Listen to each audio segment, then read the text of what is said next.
¿Qué tal amigos? Continuamos estudiando la revelación de Jesucristo.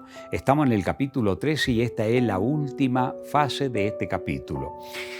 Por ejemplo, ya hemos estudiado en el tema anterior acerca del nombre y el número de la bestia, la potencia que representa, que es la Roma religiosa. Y hoy nos toca hablar sobre la marca de la bestia. ¿Qué dice la palabra de Dios que va a ocurrir en la fase final? ¿Cómo se van a unir estos poderes para llevar adelante esta obra? Recordemos el verso 16 en adelante del capítulo 13. Hacía que a todos pequeños y grandes, ricos y pobres, libres y esclavos, se le pusiese una marca en la mano derecha y en la frente, y que ninguno pudiese comprar ni vender, sino el que tuviera la marca o el nombre de la bestia o el número de su nombre. ¿En qué momento histórico va a ocurrir todo esto? Cuando vamos al capítulo 14 y estudiamos el mensaje de los tres ángeles. El mensaje del primero es el mensaje más glorioso, es el último mensaje de misericordia que Dios envía a la tierra. Pero miren cuando llegamos al mensaje del tercer ángel, versículo 9 en adelante, dice: y el tercer ángel lo siguió diciendo a gran voz: si alguno adora a la bestia y a su imagen y recibe la marca en su frente o en su mano, él también beberá del vino de la ira de Dios, que ha sido vaciado puro en el cáliz de su ira, y será atormentado con fuego y azufre. Terrible, mis amigos, este es el castigo final y la hora final. Dice, si alguno adora, adoración, amigo, noten, no es político, es religioso, aunque van a estar unidos los poderes políticos que van a forzar a cumplir esto, pero es religioso. ¿Y quién es la imagen de la bestia? Ya hemos visto cuando hemos estudiado Estados Unidos en la profecía, que es el poder religioso de Estados Unidos que va a dominar al poder civil para que impongan la marca de la bestia. Ahora, ¿en qué consiste esta marca de la bestia? Mis amigos, para estudiar la marca de la bestia tenemos que estudiar primero lo que es el sello de Dios, porque por contraste aparece lo que es la marca de la bestia. Pero ¿a quiénes perseguirá este poder? Allí mismo en el capítulo 14, el verso 12, aquí está la paciencia de los santos, los que guardan los mandamientos de Dios y la fe de Jesús. Mis amigos, acá hay algo muy importante, los que guardan los mandamientos de Dios. Ahora bien, ¿en qué va a consistir ese sello de Dios? ¿Y dónde aparece ese sello de Dios que será colocado en la frente de los fieles en la hora final? En el mismo libro del Apocalipsis, cuando vamos al capítulo 7, leemos desde el verso 1 en adelante: después de esto vi 4 ángeles en pie sobre los 4 ángulos de la tierra, que detenían los 4 vientos de la tierra para que no soplase viento alguno sobre la tierra, ni sobre el mar, ni sobre ningún árbol. Vi también otro ángel que subía de donde sale el sol y tenía el sello del Dios vivo, y clamó a gran voz a los 4 ángeles a quienes se le había dado el poder de hacer daño a la tierra y al mar, diciendo: no hagáis daño a la tierra, ni al mar, ni a los árboles, hasta que hayamos sellado en su frente a los siervos de nuestro Dios. Ya en un futuro vamos a estudiar bien los detalles del capítulo 7. Lo que nos interesa ahora es estudiar qué es el sello de Dios. Pero en este momento histórico que aparece acá, es la fase final. Los ángeles que controlan toda la tierra para que no se desate una guerra nuclear en la hora final, hasta que se termine la predicación del Evangelio, como dijo Jesús. El Evangelio del Mateo capítulo 24 y verso 14, el Señor Jesús dijo: y será predicado este Evangelio del reino en todo el mundo para testimonio a todas las naciones, y entonces vendrá el fin. Muy bien, pero ahora vamos a la parte vital de esto. ¿Qué es el sello de Dios? ¿En qué constituye ese sello? En primer lugar, nosotros vamos a buscar en la palabra de Dios. Cuando la Biblia habla de un sello, vamos a ver primero lo que es el sello de la conversión, que es muy distinto a este sello, que es un sello de identificación para los hijos de Dios fieles de la hora final. Pero vamos a recordar un poquito, vamos a ir ahí a la carta que el apóstol Pablo escribe a los cristianos en Efesios. El capítulo 1, versículo 13 dice: En él también vosotros, habiendo oído la palabra de verdad, el evangelio de vuestra salvación, y habiendo creído en él, fuisteis sellado con el Espíritu Santo de la promesa. Algunos cuando leen este texto dicen, pero ahí está, ese es el sello de Dios, el sello del Espíritu Santo. Sí, correcto, es el sello de la conversión. Cuando nosotros recibimos el estudio de la Biblia, comprendemos que Dios es nuestro Padre, comprendemos nuestro origen, comprendemos por qué existe el dolor y el sufrimiento, comprendemos por qué Jesús vino a pagar la deuda, por qué Él es la resurrección y la vida, por qué un día volveremos a tener vida eterna y creemos y aceptamos, somos sellados por el Espíritu Santo. Ese es el sello de la conversión. Y en el capítulo 4 de acá mismo, el versículo 30 dice, y no contristéis al Espíritu Santo de Dios, con el cual fuisteis sellados para el día de la redención. Correcto, ese es el sello de la conversión. Pero el sello que menciona Apocalipsis es totalmente distinto. ¿Por qué razón? Porque dice para que sellemos en la frente a los siervos de nuestro Dios. Si son siervos de Dios es porque ya han sido sellados con el Espíritu Santo de la promesa, están convertidos. Así que es un sello de identidad que va a ser opuesto a la marca de la bestia. Así que por lo tanto vamos a preguntarle a la Biblia, ¿qué consiste el sello de Dios y cuál es el instrumento que Dios utiliza para sellar a sus hijos? Por ejemplo, si nosotros vamos al profeta Isaías, vamos a buscar allí el libro del profeta Isaías. Nos encontramos con el capítulo 8 y con el verso 16. Dice así, ata el testimonio, sella la ley entre mis discípulos. ¿Qué les parece? ¿Cuál es el instrumento poderoso que Dios tiene para sellar? Su ley. ¿Recuerdan el texto que hemos leído de Apocalipsis 14:12? ¿Verdad? Aquí está la paciencia de los santos, los que guardan los mandamientos de Dios y tienen el testimonio de Jesucristo. Habíamos leído también en el tema anterior, Apocalipsis 12:17, cómo el dragón, la serpiente, Satanás, se llenaba de ira contra la iglesia y fue a perseguir a los que guardaban los mandamientos de Dios y tienen el testimonio de Jesucristo. Ya vamos a estudiar en uno de los temas después lo que es el testimonio de Jesús también. Pero qué interesante que el instrumento para sellar es la santísima ley de Dios. Ahora miren, ¿en qué lugar Dios quiere que esa ley resplandezca?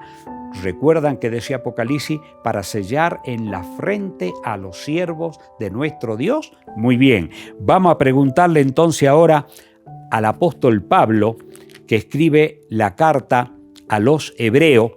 Allí nos encontramos nosotros con la carta que el apóstol Pablo escribe a los cristianos hebreos, el capítulo 10 y el versículo 16. ¿Qué dice allí la palabra de Dios? Este es el pacto que haré con ellos después de aquellos días, dice el Señor.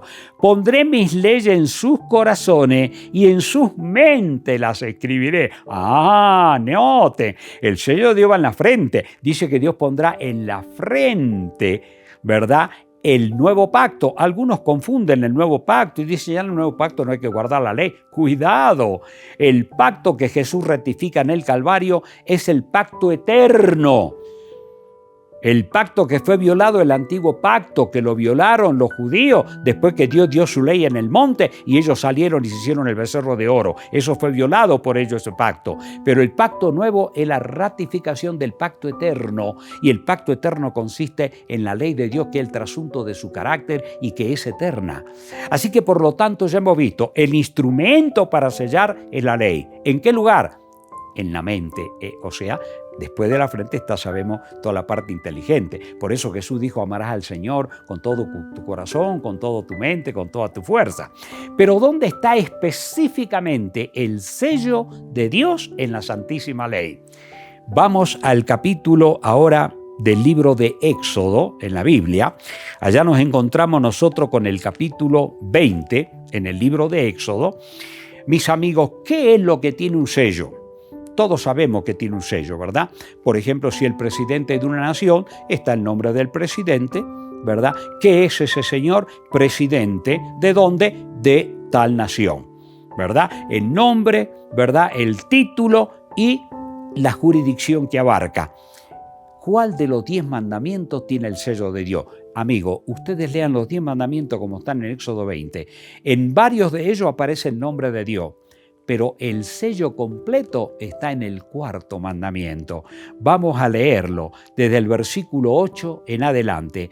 Acuérdate del día de sábado o reposo. Distintas traducciones. La palabra reposo equivale a sábado, porque la palabra sábado en hebreo es Shabbat, que significa reposo, y la Biblia dice aquí equivale a sábado. Así que si lee reposo o lee sábado es exactamente lo mismo.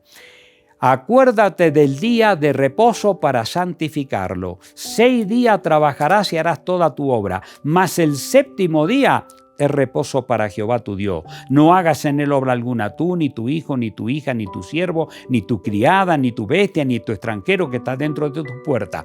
Porque en 6 días hizo Jehová, creador. ¿Quién? Jehová. ¿Qué creó? Los cielos y la tierra, el mar y todas las cosas que hay en ella, y reposó en el 7º día. Por tanto, Jehová bendijo el día de reposo y lo santificó. Ahí está el sello, mis amados. Dios, creador, ¿de qué? De los cielos y la tierra. ¿Qué nos está recordando este 4º mandamiento? Es decir, el sello que está acá, en el mandamiento 4º, ¿dónde aparece por primera vez en la Sagrada Escritura?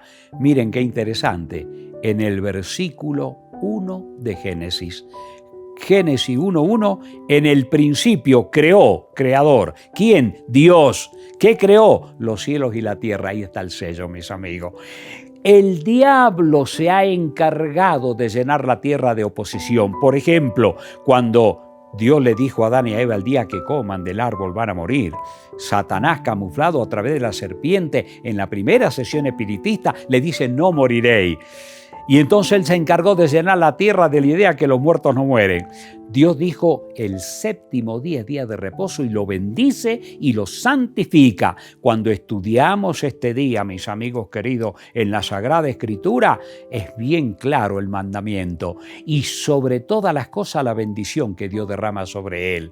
Ahí está el sello de Dios. ¿Y qué más nos dice la Biblia al respecto? Si nosotros vamos, por ejemplo, al libro del profeta Ezequiel, allí nos encontramos nosotros con el capítulo 20 del libro del profeta Ezequiel.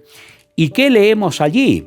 En el versículo, por ejemplo, 12, dice: les di también mis días de sábado para que fuesen una señal entre mí y ellos, para que supiesen que yo soy Jehová, que los santifico. La palabra señal o la palabra sello, indistintamente en la Biblia, significa exactamente lo mismo. Y el versículo 20 dice: y santificad mis días de reposo, y sean por señal entre mí y vosotros, para que sepáis que yo soy Jehová vuestro Dios. Así que, mi amigo, el sello de Dios es la fidelidad que los hijos de Dios mantienen hasta la hora del fin en obediencia a los sagrados mandamientos.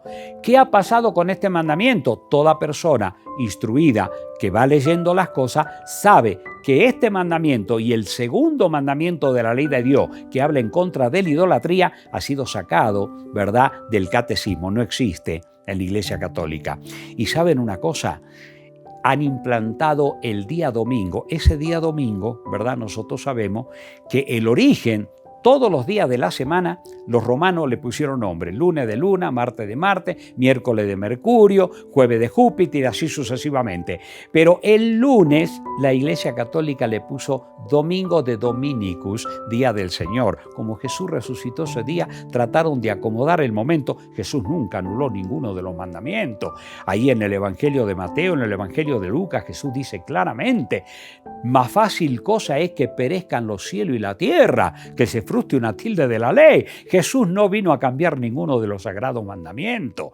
Entonces, ¿qué ha ocurrido? Como los paganos guardaban el primer día de la semana, que ha sido dedicado al dios Sol, por eso es que en inglés Sunday, día del sol, ¿verdad? Sonntag en alemán igual, día del sol. Así que prácticamente ellos quisieron acomodar, como Jesús resucitó, vamos a acomodar para que los paganos empiecen a guardar, ¿verdad?, el domingo como día del Señor, pero vamos a cambiarlo. ¿Saben qué? Las mismas declaraciones de la Iglesia Católica corroboran. Ahí tienen en pantalla los escritos de ellos. Por ejemplo, leemos uno de ellos: el sábado, el día más glorioso de la ley, ella lo ha cambiado al domingo. Este y otros puntos semejantes no han cesado por virtud de la enseñanza de Cristo. Él dice que vino a cumplir la ley, no a abrogarla, sino que ha cambiado, dice, por virtud de la autoridad de la Iglesia romana. Y ahí está el lugar, ¿verdad?, en el escrito donde se encuentran estas palabras. El otro, el mismo Tomás de Aquino, canonizado como santo en el año 1323 y proclamado doctor de la Iglesia por Pío V, obispo de Roma en 1567, ha dicho: la observancia del día domingo en la nueva ley sucedió a la observancia del sábado, no por fuerza de precepto de la ley, sino por la constitución de la Iglesia romana y la costumbre del pueblo cristiano. Y allí también está el artículo donde aparece. Mis amigos, hay un montón de declaraciones donde la Iglesia explica que lo cambió al sábado por autoridad que ella tiene. Miren esta otra. Hay una pregunta que se le hace: ¿tiene usted alguna otra manera de probar que la Iglesia Católica tiene el poder para instituir días festivos de precepto? Y la respuesta: si ella no tuviese semejante poder, no hubiera podido hacer todo lo cual los religiosos modernos están de acuerdo con ella. La Iglesia no hubiera podido sustituir la observancia del día domingo, el primer día de la semana, por la observancia del sábado, el séptimo día, un cambio para el cual no existe autoridad en las Escrituras. Ahí está el lugar doctrinal, catecismo, donde está escrito. Amigos queridos, la marca de la bestia, entonces, una identidad que Satanás llenó la tierra. En todo el mundo siempre ha habido adoración al sol. ¿Y qué día ha sido eso? El primero de la semana. Dios dijo el séptimo de reposo, el diablo dijo: yo voy a imponerle el primero. ¿Por qué razón? Porque ese día Dios lo apartó para tener una comunión con nosotros. Cuando estudiamos bien los detalles acerca de lo que es el Santo Sábado, miren, por ejemplo, en la serie que tengo ahí, Escudriñando la Escritura, en YouTube, en el tema 14 estoy explicando las virtudes de guardar el día de sábado. Y al final hay un video de unos 3 minutos allí de un cardenal que ofrece inclusive $1,000 al que le demuestra que el sábado ha sido cambiado en la Biblia, y él demuestra que no, que eso lo cambió la Iglesia por la virtud que tiene la Iglesia. Así que, amigos queridos del alma, con este tema estamos aclarando entonces en qué va a consistir la marca de la bestia. Y Estados Unidos va a sacar esa ley mundial, y como en todas las partes del mundo el domingo se ha vuelto un día de descanso, la gente no va a tener problema en respetarlo. Pero los leales y fieles hijos de Dios seremos fiel a la santísima ley de Dios, tal como lo muestra la palabra de Dios. Bueno, yo quiero terminar, como ya hemos terminado el análisis del capítulo 13, con el poema que he escrito para este capítulo. Dice así: la visión que Juan vio, una híbrida bestia que parecía un leopardo con pies de oso y boca de león, la profecía ya lo mostraba, siglo antes que se cumplió, y la historia corrobora que la apostasía del cristianismo, uniéndose al paganismo, la Roma religiosa formó, poniendo allí su trono el gran dragón, y por 1260 años los santos fieles fueron perseguidos a muerte por el dragón. El nombre blasfemo se le dio porque el lugar del Dios eterno usurpó, pero un golpe de muerte recibió, y cuando se sanó, toda la tierra se maravilló, y adoraron a ella y al dragón, los que rechazaron la verdad de Dios. Y para esta hora histórica otra potencia surgió, la bestia con cuernos de cordero, pero hablará como dragón. La profecía y la historia nos revelan que en los Estados Unidos surgió y finalmente llevará a todo el mundo a oponerse a la ley de Dios, con un decreto de muerte mundial. Pero no temas, porque el control lo tiene Dios. Y los que vivan fieles en esta hora, para su gloria, la vida eterna nos dará. Y las bestias con quienes la adoraron, para siempre, eternamente, perecerán. Sí, amigo, esa es la síntesis de lo que este capítulo abarca. Dios te bendiga. Terminamos con una plegaria. Querido Padre nuestro que estás en los cielos, gracias por la revelación hermosa que hizo Jesús, y gracias porque a través de tu palabra vemos el cumplimiento de todo esto. Prepáranos y alístanos, y bendice a todos tus hijos en la faz de la tierra, y ayuda a los que aún, Señor, no lo han comprendido, y que sin querer estar adorando a la bestia o proponiéndose hacer aquello, pero Padre, reúnelos a todos, tú nos amas a todos, así que a todos aquellos que el mensaje les llegue, que se conviertan a ti para que un día gocemos de esta gloriosa eternidad. Te lo rogamos todo en el nombre de Jesús. Amén. Amén. Dios te bendiga.